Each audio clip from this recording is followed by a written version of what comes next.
Payments can be made directly from a record or direct sale just by clicking the Add Payment icon. Once you click on the Add Payment icon, you're going to select the payment method.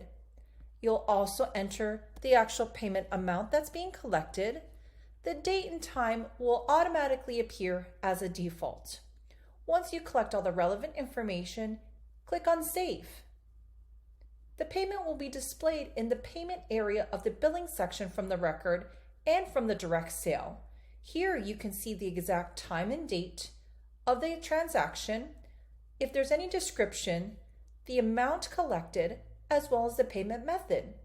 If the client is paying via online, Stripe or VetPay, the transaction will appear directly here, marked as online.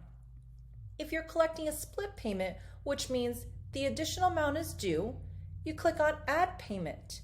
You can then select the alternative payment type, the remaining balance that's due, and click on Save.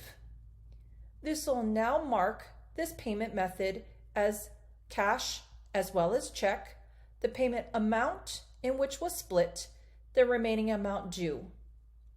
Once everything has been collected, you can now update the invoice. The updated invoice will reflect the two different payment methods, the actual payment amount, and that it has been paid in full.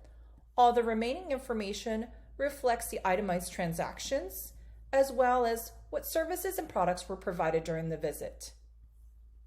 This invoice may be downloaded or shared via email as well as the app.